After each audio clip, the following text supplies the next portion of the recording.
good afternoon and welcome to the, as you can see, I'm completely spaced out, and welcome to the 65th CSR-CPH workshop series. Usually this is a function which is done by somebody from CSH, but since being all good French researchers are happily traveling in outside Delhi at this point in time, it falls to me to welcome Tripta Chandola. Tripta's finished her PhD from the Queensland University of Technology in Australia, and then she's held positions at NUS Singapore and RMIT Melbourne. And she's currently doing research in Delhi and will be presenting on listening into others and ethnography of performing self in an Indian slum, which I'm sure interacting with her a couple of times that I've had the privilege of, you're going to find a rich description and analysis of what happens in some of these Delhi communities, informed with, of course, a very strong theoretical perspective. So, Tripta, the floor is yours. You have about 45 minutes, and then the floor is open for questions, and that goes on till as long as people have questions to ask, right? So, and if you have broadly speaking, those are the rules, so whenever. So thank you very much for that. And so to start with, I will talk about listening, and more specifically listening as a political instrument, and how people living in a slum cluster in Delhi respond and correspond it to define their sense of self. So before I begin, just to give sort of a sense of the space I'll be talking about, I speak of it, and during the presentation as well, I'll be talking about it as slums of Govindpuri, which they are popularly and colloquially referred to, but they are in fact a cluster of 3 camps. Nehru camp, Navjeevan camp, and Bhumihin camp, and all of these 3 camps have very distinctive materiality in terms of their population composition, in terms of the occupational engagements, in terms of, in terms of the population composition, in terms of the occupational involvements, and to an outsider's eye, the 3 camps seem like a big sort of homogeneous unit, but in fact, there is a very strong and complex and complicated materiality of interactions between these slums. And to give you a very briefly and simplistically, to give you an idea, Bhumihin camp is a predominantly Bengali population. Navjeevan camp has a very strong Muslim presence, and that is evidenced by the very strong meat industry, that is meat shops and meat industry that is there. And Nehru camp is essentially a Hindu-dominated camp, which formed the basis of the migrant labor providing into the Govindpuri small-scale industries, which were shut down in the early 90s.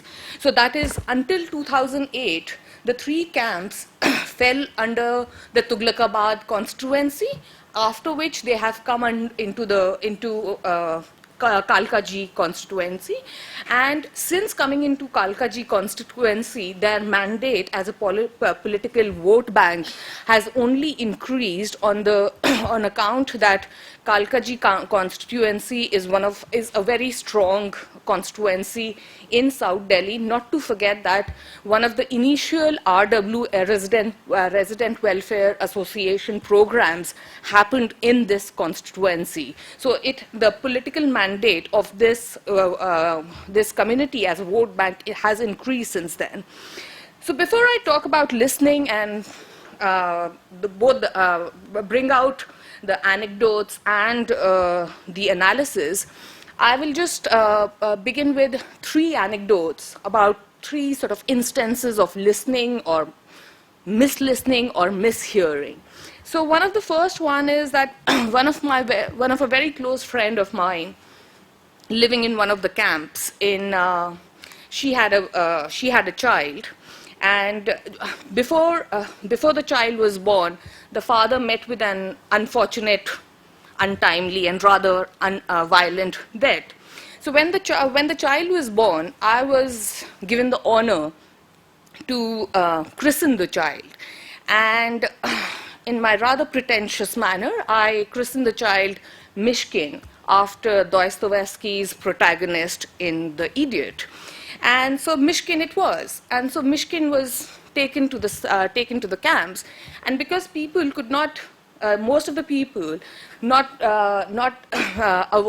very well, not very comfortable with English, and the peculiar pronunciation of Mishkin, pronounced it as Mushkil, problem. And it just seemed normal for everyone, given the child's, the child's like the fact that the father had met with an unfortunate death, and there was this young single mother having to take care of it. The second instance is a more dramatic one in that way, and some of it spills about what the conversations we were having during lunch. Last year in August 2014, I, along with another UK-based anthropologist, Tom Rice, we were doing a documentary for BBC, a radio documentary, based on my doctoral research. So one of the things, what I talk about, which emerged in my thesis as well, and which emerged during my doctoral research, and which I speak about it in my thesis, is this what I then call the sonic warfare played out between different groups, and in this instance, Hindu and Muslim communities, about their use of the use of loudspeakers by the Muslim communities in the mosques, and the sort of, the jagrans and the loud temple sounds and the congregations. And when I was doing this research between 2005, 2008, there were mentions of it. However, when we were doing the research in 2014, August 2014, and this was when BJP had come into the majority after like a sweeping victory, and UP by-elections were scheduled to be held, in a few weeks' time, and the assembly elections.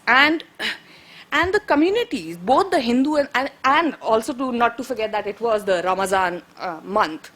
During that time, the manner in which, without even sort of seriously probing or inquiring about this aspect, both members of both the communities, Hindu and Muslim, articulated their sense of self being infringed by the other's sound. And they did it so in the manner where the Muslim women, especially who live within the sort of inner lanes of the slum settlement in Navjeevan camp, where the soundscapes are, muffled on account of several factors. And so they complained about their Hindu neighbors, saying that right before the evening azan, their Hindu neighbors turn up the volume on the TV sets or the music systems so that they wouldn't be able to hear the azan and break their fast. That they sort of identifies as that, they are doing it deliberately because they want us to starve and because we'll miss the azan and we won't know. And on the other hand, the members of the Hindu community, they spoke about the morning azan psychologically disturbing them and sort of making it difficult for them to go through the whole day because they are so psychologically disturbed and woken up in the morning, and but obviously the tensions were being articulated in very definite ways of, this communal tension being played out. And lastly, the third anecdote, third instance, I'd like to talk about and this is on a lighter note actually. Recently, I was talking to some of the DJs and in that area. I'm to write about a chapter on Bollywood music and in slums and appropriation of Bollywood music in these spaces. And one of the DJs said, so I said, which is the song that is happening? And he said, it's Honey Singh's, it is called Bhap Bhap or something. And I was like, and he said it works very well because it was the height of, the song was Ise Kehte Hain Bhap Bhap. And he was like, that works very well because, it's hot and, people love this song. And then I was like, I'm never really a patron of patronized Honey Singh's music. And then I was like, even for him to sort of come up with a song which reflects on the weather seems a bit. So I went and tried to check out which song it was. And actually the song is Ise Kehte Hain Hip Hop. But the manner it is being spoken and the manner it is sort of heard and listened, owing to the particular background, and the manner in which it is listened is totally makes sense within that context. So, so anyway, and I hope that some of these instances, as I go along the presentation, fall into the broader analysis and the point I'm trying to make. So yeah, coming back to listening as a political instrument. And the trajectories in this presentation that I draw might seem random as I shall shift from the literary to abstract to mundane whilst talking about listening. This theoretical acrobatics of sorts is not to lend these reflections an opaqueness and density which is often confused for intellectual merit. Instead, the evident randomness both of the theoretical constructs and the everyday experiential realities which I will refer to in fact reveal the anxiety of talking about listening as an embodied auditory experience and methodological intervention motivated by definite political ambitions. And here lies the tension. Unless not compelled by consideration of parakesis, or deafness in other ways, of varying orders, listening as a function of a healthy body is an involuntary act. Because the ears, they don't close. And thus, when I make a call for listening with its methodological and political deliberations, is there not implicit an assumption of deafness in these regards, of closing of the ears, so to say? In the talk today, I will attempt to tease out some of these tensions. However, before dwelling on the anxieties around and about listening, it is important to identify the source of this tension, that is, the matter of the voice. Here I begin with a quote. Quote starts, "A voice means this: there is a living person, throat, chest, feelings, who sends into the air this voice, different from all other voices. A voice involves the throat, saliva, infancy, the patina of experienced life, the mind's intention, the pleasure of giving personal form to sound waves. What attracts you is the pleasure this voice puts into existing as voice.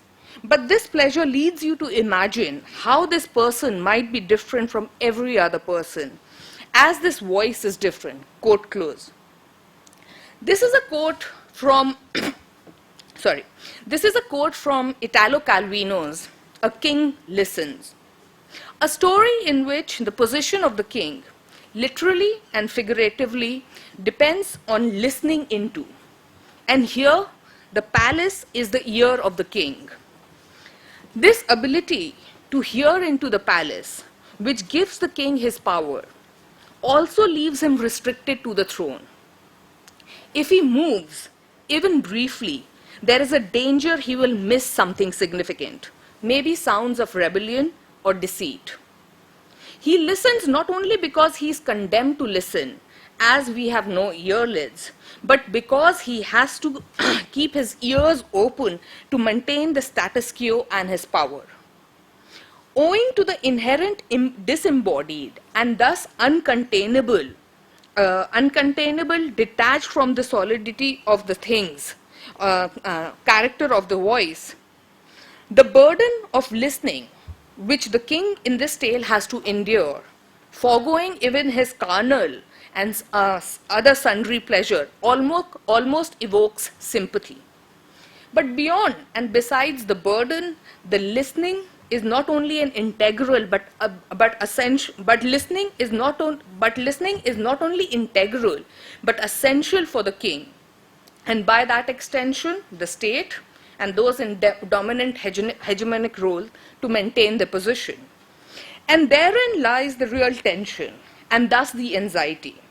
In its inherent uncontainability, the voice has the potential to transgress the boundaries of space, physical, political, intellectual, lending to it an obscene disruptiveness so dreaded by those in power. And thus, it is no surprise that voice, as a matter of asserting one's political identity, has assumed such paramount significance, especially in the global south. In the fields, especially of political economy and developmental discourse, extending voice to the disenfranchised and marginalized then is recognized as a central premise for accruing entitlements which will augment their rights as citizens. When Gayatri Chakravarti Spivak, she asked the question, can the subaltern speak? And by answering it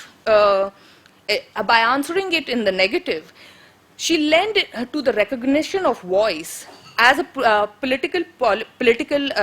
potent political agency for the marginalized.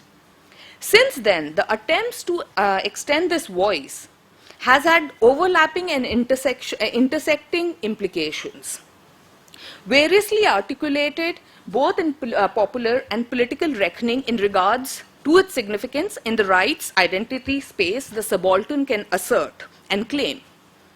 In interventionist initiatives, especially political and developmental, this inability of the subaltern to speak is often translated literally, and thus the sustained efforts to extend the space, real, virtual, mediated by technologies, to the marginalized to speak out and thus have a voice. However, most of these readings and the subsequent interventions in fact misread Spivak's evocations, and not surprisingly leapfrog or completely miss out on a stage, situation, modality integral in translating and validating the act of speaking into voice as a matter of political agency, and that is the consideration of listening. So now we have the matter of the act of speaking translating into effective voice, with listening as a practice providing the necessary punctum, the turntable, so to say, which when well tuned emanates sounds filled with robustness and solidity. And whilst there is a demand, urgent and immediate, to tune into these frequencies of theoretical considerations for definite political actions, there is an equally compelling, perhaps even more so in practice, task to open our ears, systematically and systemically, to recognize the multiplicity of the acts of speaking. And thus, I invite you to tune your ears into a space and its everyday, which perhaps for most of us remain unlistened, the slums of Govindpuri.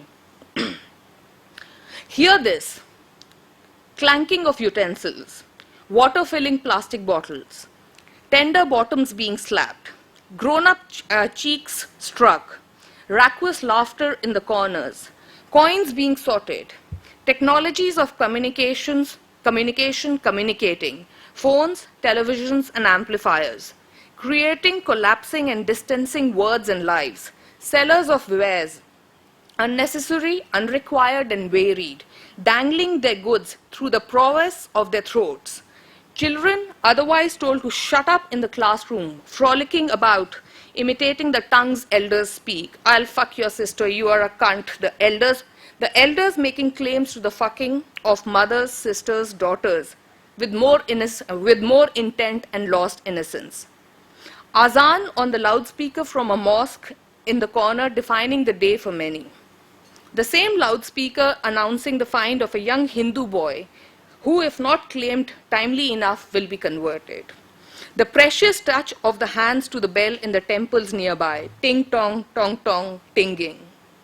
The hum of the city passing by, the vehicular conversations honkingly undertaken. Confidences of the most delicate sort shared across corridors, lanes and lives. Songs of yearning penetrating through. A young girl on the roof remembering the cities she's forbidden to visit. An old man spinning yarn of the lives he has not lived to everyone in general and no one in particular. This is but a brief listening into a dying afternoon from a corner of the slums. This is a listening of the inside, from the inside of Govindpuri by an outsider, I as its researcher. However, there are those who remain on its outside, refusing to even acknowledge an inside. From where they are and what they hear of Govindpuri is all but noise. In this reckoning, sounds in Govindpuri have no intent or imagination. They emerge out of nowhere, conflate and contradict with other sounds sharing the same predicament, to disappear into another nowhereness. To these outside ears, the noisiness of Govindpuri has only the singular and absolute purpose to invade and disrupt their deserved silences. This herd noisiness of Govindpuri from the outside, namely the middle class residents in this case, is not a matter of decibel levels. The fact that the soundscapes of Indian cities, with focus on Delhi here, are loud and silent zones, a matter of official bureaucratic compulsions, does not need qualifications. And in fact, I'd like to just talk about the noise regulation rules 2000, which were amended to the Environmental Protection Act of 1986. And these have these very categorically identify silent zones and what is permissible in terms of sonic performances in these zones. And these vary from, quote begins, the regulations are very precise in listing of the permissible decibel levels and the kind of sonic disturbances considered as offenses in silent zones. These vary from, quote begin, whoever beats a drum or tom-tom or blows a horn, either musical or pressure, or trumpet or beats or sounds any instrument, quote close, to whoever exhibits any mimetic or other performances of a nature to attract crowds. So these, obviously, the kind of listing in these, the noise regulation rules to identify the silent zones, they are definitely, a careful reading of these reveals that it's not only a matter of decibel levels. By including something like, whoever exhibits performances of a nature to attract crowds. So you cannot protest in these silent zones. So these have very definite implications on how places and people in urban imagination are, urban planning are imagined and thus controlled. Okay. So evidently so, this hearing of, this listening of the slums as noisy by the middle classes is not simply a casual identification of its soundscapes with the broader ecology of the city, but has implications which result in social, spatial, cultural and political exclusions, both of the slums and the residents. But before we proceed to how and why certain listenings by specific listeners of particular soundscapes communities have resonances in other realms, we need to yet again revert back to the considerations of about listening. And here we have to start with the materiality, experience, and imagination an instance of sound occupies.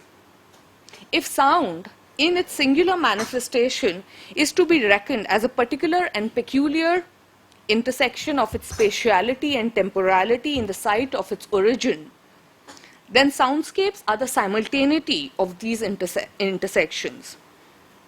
A spatial temporal matrix can contain more than one sound, thus complicating Cartesian notionalities of space and time. Thus a sound is not just a moment of insular and individuated instance of utterance, but derives its momentum from the collisions with the multiplicities that abound these in matrices: spatial, temporal, sonic, social, cultural, and political. A listener, not unlike a cartographer, traverses through these matrices to make sense, to hear, to map not by accompanying each sound, or in the case of the cartographer, venturing into any crevice, but by deliberately, unintentionally, and inadvertently leaving most unlistened into. Thus the ears, as appendages which cannot be closed, become the libraries where the listening intos are archived. But unlike a library and an archive, with its robust physicality and Deweyan, almost clinical sensibility, an ear remains a highly individuated and thus ambiguous site of production of knowledge. Lending anxiety to this ambiguity and identification of listenings as a knowledge base is not only the technical matter of ears that cannot be closed, but also sounds that cannot be contained. And thus the individuated hearings are not so much a matter of the ear itself, but a more insidious and astute question of, but whose ears? And here I think I need to expose,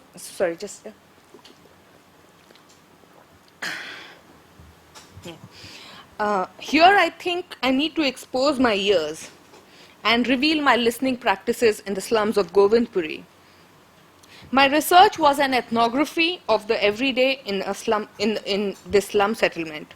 It recounts the experiences and encounters of the slum dwellers in relation to the space they inhabit. The fulcrum to engage with these narratives was the practice of listening, privileging what, how, when, and why the slum dwellers listen in and into. The matter of agreeing upon listening as a trope of engagement with the slum dwellers about their everyday was not an intentional and strategic one. Instead, whilst hanging about the slums, the intent, urgency, and anxiety among the residents to articulate their sense of slums, selves, employing their own referential vocabularies, was realized in their listening practices. In that sense, in my research, I was not only keen on what the residents of the slums were listening into, but also, both as a methodological and political position, to privilege the ears of the slum dwellers. These listenings of the slum dwellers into their everyday practices also allowed insights into the wider social, cultural, spatial, emotional, sexual, sensorial, and political cosmos of the slum. The importance is exaggerated as these insights about the slum dwellers rarely find their way into the official Sarkari or bureaucratic records. The listening of the slum dwellers then not only complicates the reading of the official records, but also complicates them. It does so by inserting and amplifying the voice of the marginalized, disenfranchised poor by considering by considering and recognizing their position in the city, its broader urban planning policies and social cultural fabrics as actualized, appropriated, and critiqued by them. Insisting on these listenings also lends to a broader political mandate by extending a self-reflexive agency to the slum dwellers, allowing them a platform to comment on what they make of what is done to them, and by what I mean policies in popular middle class imagination, public discourse. In short, whilst we know enough about what is done to the urban poor, these listenings in fact allow us to hear into what the urban poor do about what is done to them. And to emphasize, emphasize the importance of these listening in extending a voice to the marginalized, I will extrapolate some of the reckoning discussed earlier about listening practices onto the broader plane of urban planning policies and imagination. And I do so by making a categorical distinction between hearing and listening, where these moralizing politics and containing of the sounds are enacted. Hearing is the encounter with the ubiquity and ephemerality of soundscapes, while listening is the experiencing of soundscape, informed by one's social, cultural, and moral leanings. It is a matter of deliberation to draw this distinction between hearing and listening. I argue that it is between this encounter and experience that the politics of production, performance, and articulation of sound unfolds. While everyone translates the encounters with soundscapes into organized experiences as either sound, noise, music, silence, I further argue that not all and everyone's experiences and thus listenings accord legitimacy to the organization of sounds as noise, music, or silence. It is in asking questions such as the following that these forms of politics can be teased out. Whose experience of soundscape, that is listening, are given preference, and whose listening is not? How and where is such listening desired and demanded? How does the character of space, cultural context, and soundscape alter and transform with imposition of certain kinds of listening? And what are the ways in which non-recognized listenings filter in and out of these soundscapes? And, sorry. Oh.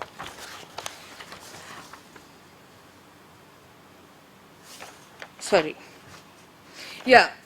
And here I'd like to speak about a specific instance which amplifies this conflict of the encounter and experience of listening.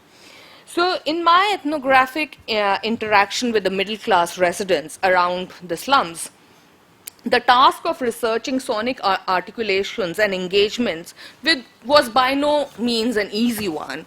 So for those who know the space, the slum and the middle class apartment blocks, and there is a lower middle class settlement, Govindpuri. They are not highly spatially demarcated, and actually share a lot of public spaces and facilities.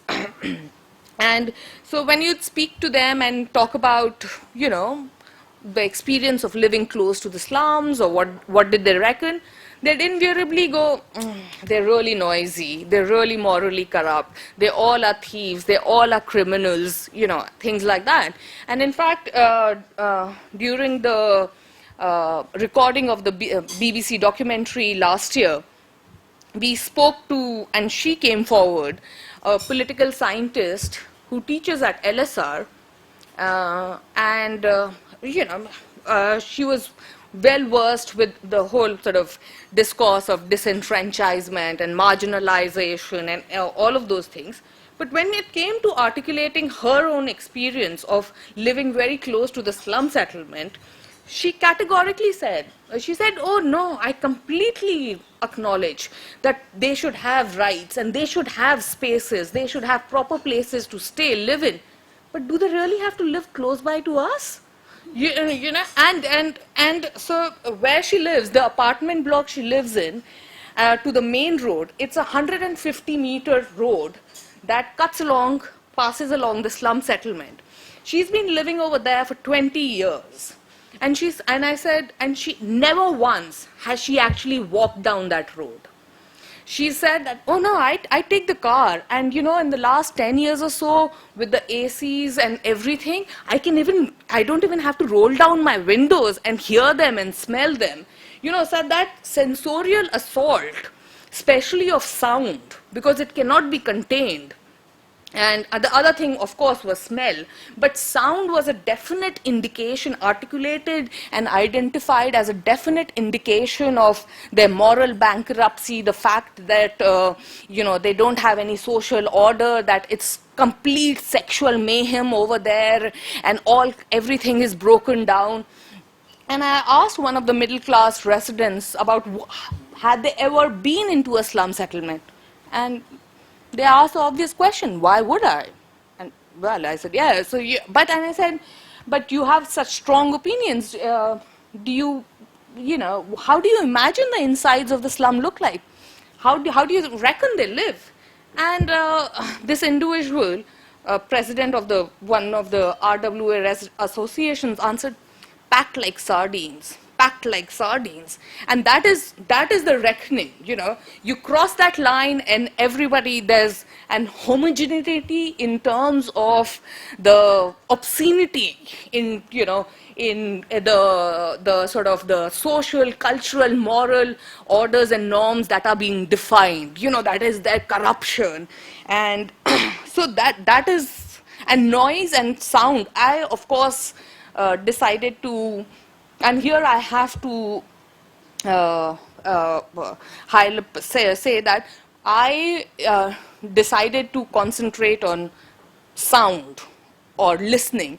But the same analysis in terms of, interaction between social orders could be attempted through smell or touch and, things like that. But I found it easy as a methodological thing, and also just the ease of it. I found it easier to talk about sound, and also as a researcher, when I first went into Govindpuri, I first went into Govindpuri, I think in 2003, and I was aware of the whole discourse and everything. I used to work at CSDS, Sarai program. So I was well aware about the whole slum discourse and demolitions and, oh God, how bad it is. But I'd never visited one. I had no reason to. I was a middle-class, educated, urban woman. Why would I go to a slum settlement? And so when I first went into the slum settlement, I really had to learn to listen, learn to work around, engage. And that is why, and for a very long time, I did not have the right questions to ask, because I did not understand the materialities. And over here, I think this is kind of this is more about myself than the research, but it affected the research, so I guess that's fine. When I first went over there, I never wear, even then I never wore salwar suits. I never just wore. But to go to Govindpuri to do my research, I bought 2 kurtas from Fab India.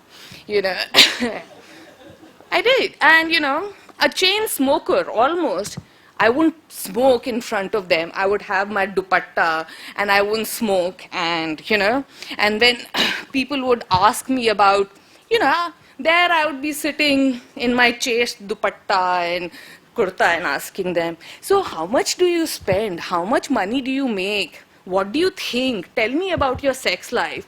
And at one point, the researcher becomes the researched. So people started asking me, so how much do you earn? And I found myself lying. And they would ask me about my romantic, did I have a boyfriend? I found myself lying.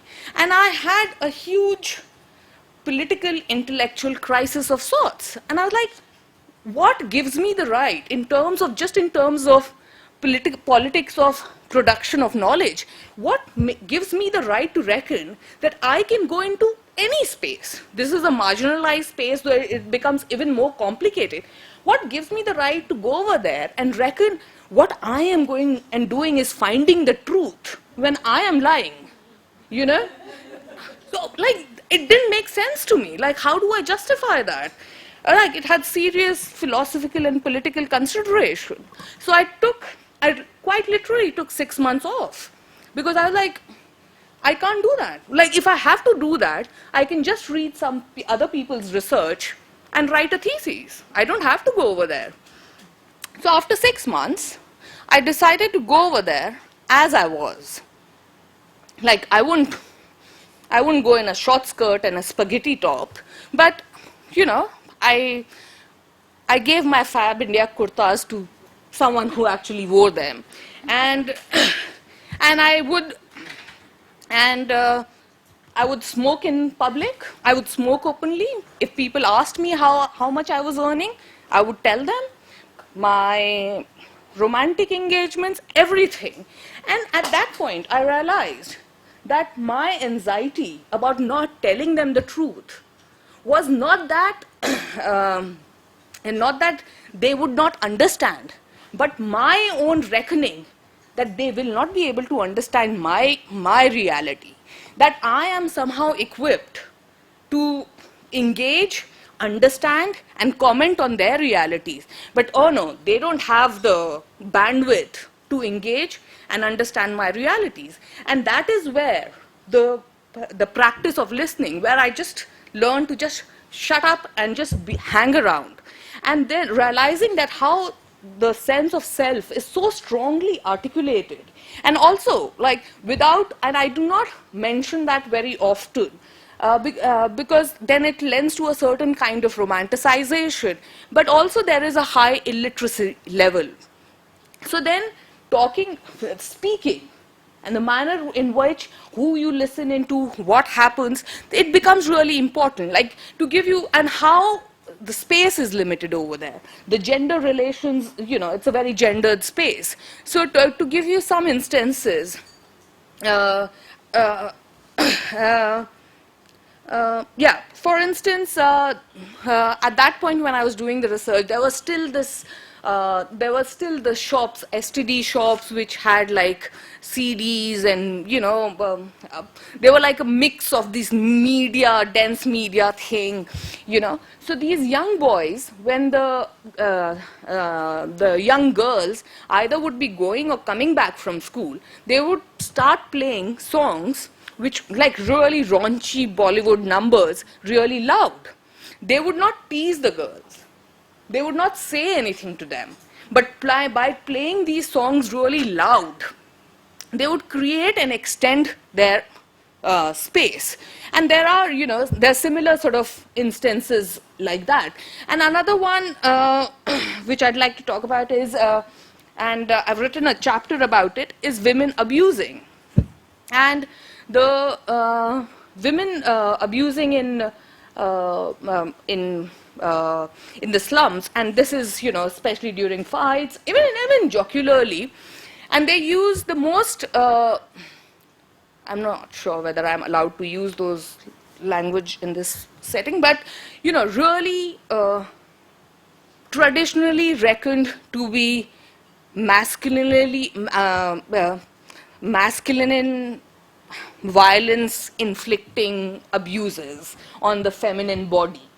And the women, in case of a fight within a community, the women would hurl out these abuses, BCs and MCs, and, I'll do this to you, you get the gist.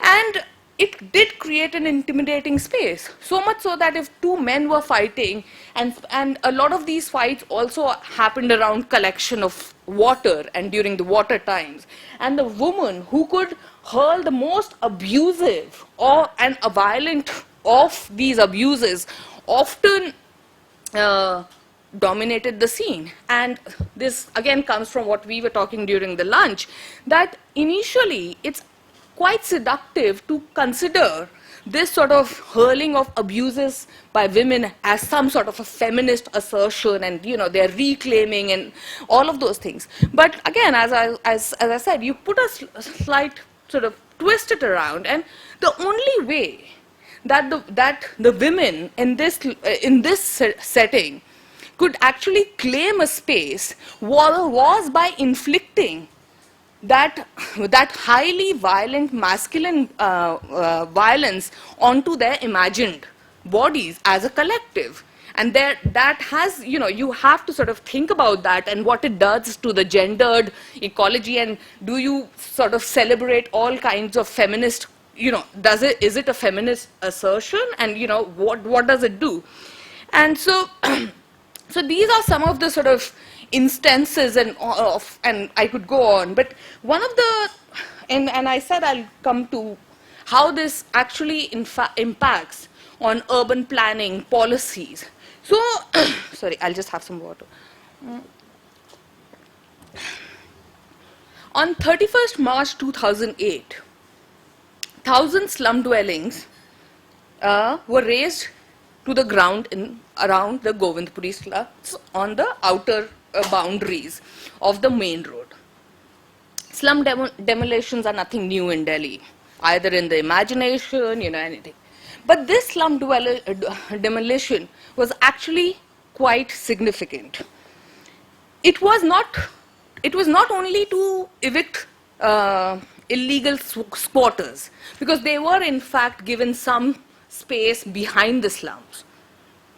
It was connected to the High Court ruling in favor of a certain of the president of a resident welfare association, who had filed a petition in 2005 seeking a solution against encroachment of roads and services by slum residents. Unable to provide resettlement for the slum residents, the ruling extended an alternative solution until land could be identified and allocated to relocate the residents.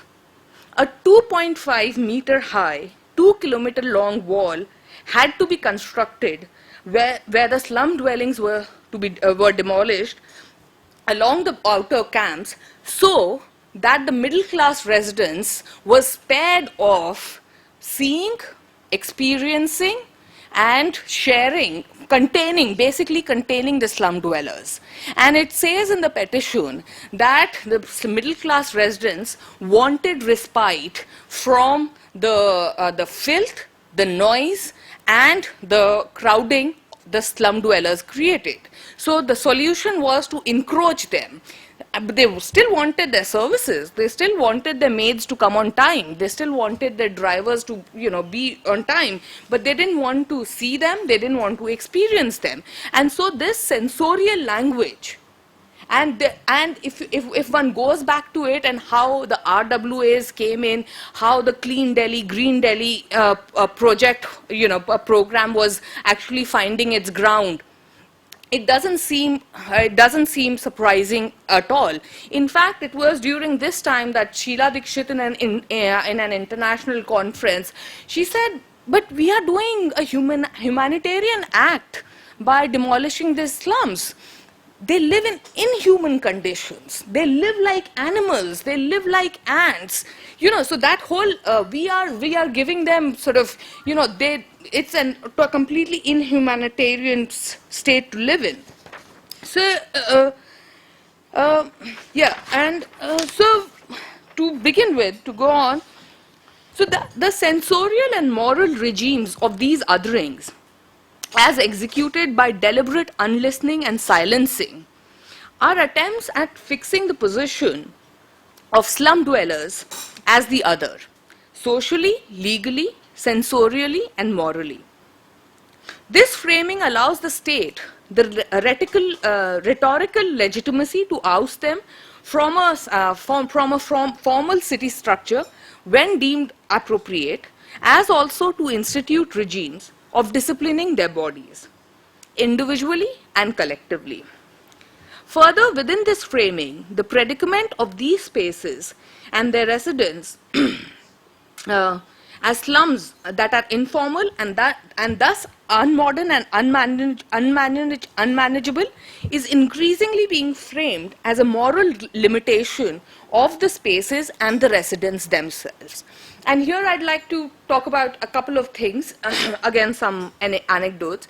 So when talking to the middle class settlements talking about their experience about living in such close proximity with slums and, besides the usual rhetoric of our real estate price is so low, if they are removed it will go high, and, the development, our daughters feel unsafe, and all of, that the regular sort of safety, moral corruption, social threat, and all of, besides these considerations. So I would say, but you have people coming from that space into your houses every day.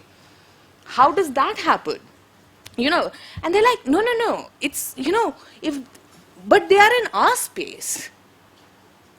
So just by the virtue of entering their space, they were somehow, they somehow had acquired a higher state, and that if they go back, they suddenly, they turn into something else when they go back. But when they when they cross our threshold, they acquire social and moral, intact hymen. And another thing was, another thing in which, and this I've called as practicing unlistening. And this came very strategically when I spoke to the drivers, the men who were employed as drivers in the middle class apartment. And this is way back in 2005, 2006. At that point, most of the men were still, a lot of them have moved on to driving for call centers, but at that point, because it's more lucrative and all of those things, but at that point, a lot of them were still driving for residential, there. And so the men who drove, especially the Mem Sahibs, had not only very interesting, takes, because a car is a very limited space. And so they had to, while they were driving, the women of the household, whether the lady of the house or the, the daughters, even if they were talking in English, or, they could hear, they could make out what was happening, but they had to, perform a stoic unlistening, and it percolated down in terms of they would come back home. So they were completely emasculated in that space because they were used to performing their masculinity and actually silencing their women. But in that space, in a middle class space, their gendered identities were completely emasculated and disrupted. So that had implications that when they actually came back to their own, sides, their control over their women was further exaggerated. So these are very strategic ways in which, practices of unlistening, silencing, performing silence, like women in Govindpuri, especially the new brides, or even if they are having a, this I notice quite often, and which I guess is not only about Govindpuri, but it's a more general, it's just a more general thing, that if a daughter-in-law, mother-in-law, and the son, they were involved in a domestic tussle, the daughter-in-law would go silent. She would refuse to talk to the mother-in-law. She would refuse. And in that refusal, she would also refuse to listen to the, to the orders to perform household chores. So, that silencing was this sort of the shield against all kinds of things. But however, the potential of the uncontainability of sounds, and here that is why I say that the potential of the uncontainability of sounds and the potency of voice as a political agency is not completely lost to the residents of the slums, the marginalized spaces. I've given some of the brief sort of instances. And I conclude, I guess way before my time, but I conclude by narrating one such instance of evocation of a particular instance of sound by women in Govindpuri to disrupt the intersecting sonic, spatial, political, gendered masculine hierarchies, however temporarily. And that is that of a wailing woman. An emaciated, sickly woman is sought and quickly found. It is an early, cold January morning in 2012. The Municipal Corporation of Delhi elections are a few weeks away. I am accompanying, listening to, and interviewing a group of women mobilized from the three camps in support of a local candidate contesting the elections. On the said day, there is a scheduled rally in support of the candidate. The atmosphere in the room where the women congregate is tense, only easing when the required emaciated and sickly woman is identified. Preparations are in order, often hasty, tense, and leading to heated exchanges. I am told these are for the rally due in few hours, but the specifics of the plan are not discussed, and there is no room for interrogation of that sort. The emaciated, sickly woman is the hero of the moment. Deliberations about her attire, where to get the desired at such a short notice, and assuring and hustled consultations with her are taking place in a corner. I continue to listen. Eventually we set out. The stage for the setting is an intersection leading from the camps to the main road. The intent by now is obvious. The group of women intends to block this intersection so that the visit of the opposing candidate into the camps can be stalled. The execution of the intent is not without its ingenuity and strategic planning. The emaciated, sickly woman, dressed in white, is laid down in the middle of the road on a bamboo plaque, usually reserved to carry the dead to the cremation ground. She is covered with a white sheet, with her face partially revealing. It is evident by now that the role assigned to the emaciated, sickly woman in this planning is to play dead. And she does it quite convincingly. The women congregate around her in semicircle, completely blocking the intersection. The imminent arrival of the opposing candidate is anticipated, and the women surrounding the dead woman start wailing in a collective, synchronized, and sincere manner. It is not a cry. It is not a shriek. It is simply a prolonged, high-pitched cry of pain, grief, and anger. It is indeed an inarticulate, high-pitched sound. And this sonic intervention has its desired effect. The candidate from the opposing party and its cohorts try to circumvent this sonic blockade, so to say. They try to initiate a conversation with a group of wailing women. They try to placate them. They extend promises of justice without really knowing what the act of criminality or the grievance is being mourned over. The women, however, refuse to relent and continue with the wailing. The threat of seeking police intervention to remove the sonic blockade was unimaginable. An assault on a group of wailing women, apparently mourning the death of one of them, would have ruined any moral respectability for the concerned candidate in the community. Eventually, the opposing candidate leaves without holding the scheduled rally, and the women disperse as effectively as they had claimed the space sonically.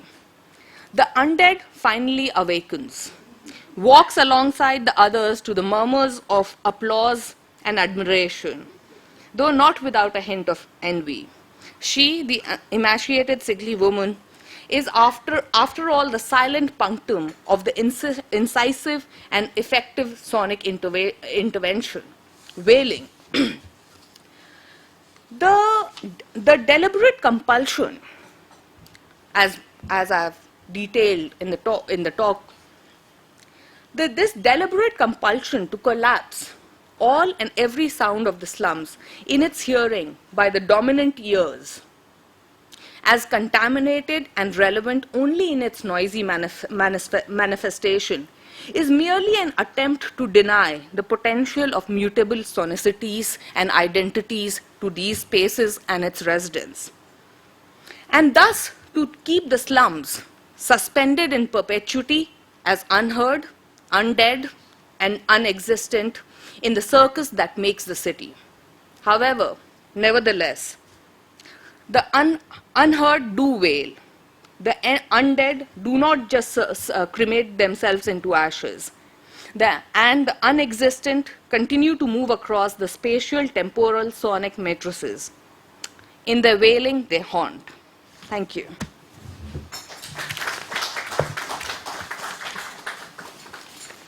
That was a very evocative word portrait where we walk.